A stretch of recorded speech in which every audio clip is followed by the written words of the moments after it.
Nick Hodge here with Morgan Leckstrom, CEO of Silver Hammer, and Jim Lewis, who I've just had the pleasure of meeting, who runs the Wall Street Silver channel and community. It's a pleasure to meet you. Thank you. Morgan, thanks for coming back to Spokane. Yeah, thanks for having me. I know you got to drive through here on your way to the Silver Strand project where you're currently drilling. You want to give us a brief update about why you're there? Yeah, it's the inaugural second drill program. So this is where we're out there looking to expand what we started in November last year, which was proving there's mineralization below the past producing mine. And then we also looked at going up. So not only are we expanding down and out looking for these, stringer veins or parallel shoots, we put a hole up and we just finished that hole actually. It looks really, really good. I know Phil's pretty excited about it. Looks like a lot of the stuff from the past drilling program that was really high grade. So hey, fingers crossed. Until we get the assays, we don't know. Mm-hmm. But the idea there was to shoot a hole up and step out 40 or 50 feet and prove that the old timers left something there. By the look of the quartz, it looks pretty good. So we'll knock on the old wood there. Go for it. It's Silver Hammer is the company, Silver Strand is the mine. But what was impressive from some of the last campaign's drill holes is the level of gold there. You want to touch on that for a second? Yeah. It's very common to the Coeur d'Alene district in the Silver Valley. It's really well known for silver, lead, and zinc. But Lucky Friday actually started out as a gold producer in Idaho, and a lot of people don't know that. We had a gentleman do a report on the mine for us, and he dug up a bunch of the old information from probably the 1400s or something. Lucky Friday's been around forever, and he identified that the gold is a part of this like upper Revette formation mine. So gold and the silver. But the really cool thing about the last program was when you take the plane of where the portal where you're walking the mine, you level that out because you could cut off the hill. Lots of companies have done that, open pitted it. The grades were actually really good for a mine that is very close to surface. 14 meters below where we started drilling, so 14 meters below surface. We were getting 8.8 grams gold. We were getting 392 to 800 grams silver. Those are mine buildable grades. Sure. If you can get the bulk tonnage. Sure, and you still got a ways to go. If you can keep chasing it deeper, like you said, these mines go down quite deep, all over 1,000 meters, almost to 2,000. Yeah. In the case of Lucky Fridays. So we were underground yesterday. We saw the drill. Jim, you're on site today, heading out there now. Welcome to Spokane. Yeah, I've been here before, but second visit here, and I'm looking forward to going underground today. So if I disappear, this is our send someone. If you don't hear from us by this evening, send help. Well, tell us a little bit about your involvement in the project and your interest in the project. And, I'm just how it came to be. I'm a shareholder in Silver Hammer.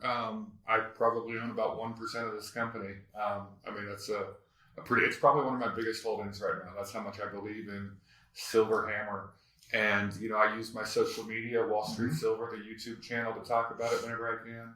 Or my Twitter account. I've got like 230,000 followers on Twitter. So, we're going to get Silver Hammer's going to get all the attention it needs. Well, all we have to do for Silver Hammer right now is be drilling this summer and this fall here in Idaho and Eliza and Silverton down in Nevada. So, in all three of these, it's the same story. They were, old mines that the old timers just scratched the surface. There's so much high grade stuff still there. And that story in Nevada is it's perfect, I think. It's just, especially Eliza. We're going to see Silver Strand in Idaho today, but if people are following Silver Hammer, pay attention to Eliza in Nevada when we get those results later in a few months. Some of those graph samples down there were all over 1,000 grams per ton silver. It's some crazy numbers that I think you're going to see out of Eliza. Well, tell us about your current thoughts on the market as more of a market participant and observer. You screamed on the scene here, and in the past couple of years, you mentioned the large following you have. What are your current thoughts on the precious metal space and I guess the market overall? The president says there's no inflation. Everyone knows there's inflation. Give us your overview. I'm a big believer in shadow stats. I think all the inflation data is pretty much fake. That's an old story. We've all talked about that numerous times. But for silver and gold, everyone's waiting right now for, a pivot. Like, how much more can the Fed keep raising? A lot of us, I sort of in the camp, one more rate hike in September. Sure. And then I think they're done. Politically, I don't see how they can keep raising rates in a recession. And once the unemployment, I think you're going to start seeing the unemployment numbers tick higher. That's it. And when you have that happen, then Congress is going to want to start spending money on unemployment benefits, expanded food stamps, maybe even stimmy checks right before the election to try to buy some votes. I don't know. But when Congress is doing those things, the Fed would be just doing the exact opposite. If they're still doing quantitative tightening or raising rates, it's like they're not going to fight each other. These guys, no. Yeah. I think they're going to pause probably September. You're going to see some language after the Fed FOMC meeting that, all right, we're going to raise rates these 50 basis points in September. Now we're going to pause and just digest this and see what happens. And at that point, I think that silver and gold probably launch at that point. If not before. They might even sniff it out before that. You never know with silver and gold. You had gold do a really brief test down to 1680. It bounced back quite nicely to 1800. That's only been in the past couple of weeks. Yeah, I think we're almost 1900 now, aren't we? The Fed, we're about 1810, 1808 this morning. I haven't paid attention. The Fed either keeps hiking and massive layoffs, like you said, or they pivot and we get higher inflation for longer, which I believe is going to be good for gold and silver in the long run. So, what is your view on how to invest in silver? You're a stacker. You obviously invest in silver companies. You like the leverage that the juniors provide. I have a lot of physical silver, several thousand ounces. I have in a vault. Not at my house. Don't come to my house. Or mine. It's not of mine. And I also play in the exploration and the junior producers. I don't do any large producers. That's not sort of that's not where I want to be. I've got my safe money in other things. I don't need to be the large producer. So I like companies like Aya Gold and Silver in Morocco, Guanajuato Silver. I like what they're doing.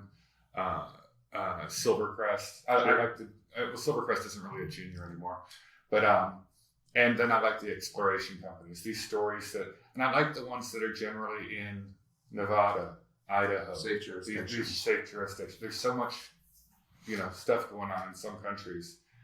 You got to be in somebody. That's what's perfect about SilverHammer and why it's my biggest position. Nevada. Sure, and they really can provide some torque, from a low market cap, whatever, $10 million Canadian, or around wherever it's at now, 10 to 20. You guys were at $1 a share. I mean, as recently as half a year ago, or something like that. And on the back of drill results, could get there again very quickly, especially in a cooperative, silver precious metals environment. So tell us what's next. What can we expect results from drills now, and what can we expect next from the Nevada assets? Yeah, to talk on it for 1 second, the torque idea it's interesting. I mean, you look at November, we did on the Canadian market, we hit up to $1.08, and we were trading 500,000 million shares a day during that time. And that market wasn't even an emphasis of a bull market. That was just the market popped for a bit, and so yeah, there's torque there because like what Jim says and what I say, it's past producing assets that have high potential for discovery, near-term production potential, near-term in the mining space is, everyone's like, what is that, 1 year, 1.5 years? Well, most mines take 12 years to be built and permitted. This could be like a 5-year outlook or a 4-year, depending on what we find here at Silver Strand. And yeah, so results from Silver Strand are going to be coming out here. We're taking core to lab right now. So, Phil took it today, is taking it today from that first hole, and we're continually assaying. And we'll continue to assay and continue to drill for probably another month and a half. And then look at what we're going to do at Eliza. We just finished a huge soil sampling program at Eliza. And I always like what Ron Burke says. Ron says many mines have been found with soil samples. And, some of the best geologists I know are like hot to trot on soils because that's the indicator. That's something might not be outcropping. But the big thing about Eliza is it is outcropping. And Phil and I were sitting around yesterday after the site visit, and he's like, "Man, that thing, it just outcrops, and it's just huge."